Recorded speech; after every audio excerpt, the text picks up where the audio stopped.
But it's also important to note that 92% of the state is still under some level of drought. And at California's largest reservoir, the storms have delivered quite a blockbuster surge of water, as we've seen. Shasta Lake has been rising fast, and locals are certainly hoping for a whole lot more.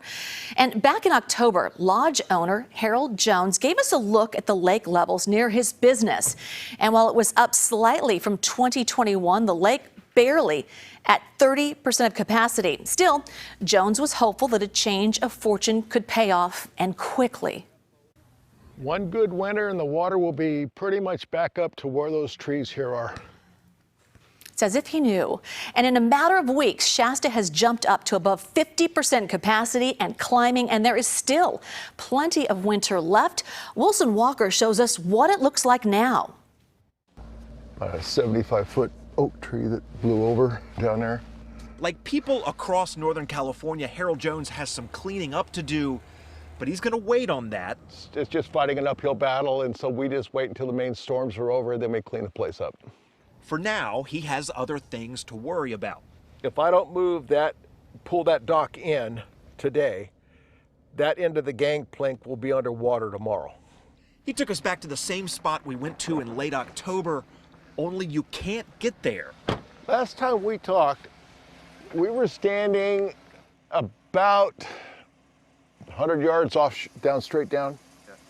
In the last 24 hours, from yesterday till today, the lake came up almost 2 feet. This is the Charlie Creek Bridge up here on the north end of Shasta. Built in 1925, they had to adjust for the lake, so they just built a new bridge right on top of the old one. Now, this spot famously looks terrible during a drought. It completely dries up.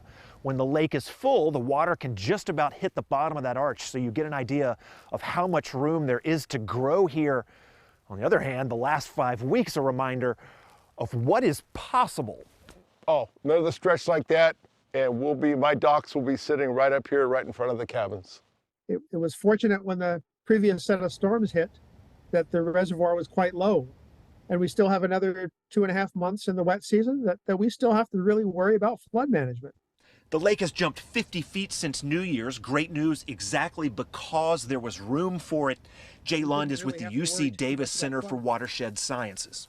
If we got another series of events like this with Shasta and Oroville full and Folsom full, that might be a little bit more difficult on the main rivers.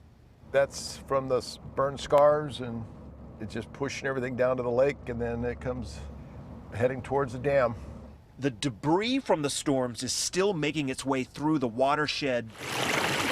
And even with a break in the rain, Shasta will continue to rise probably for weeks.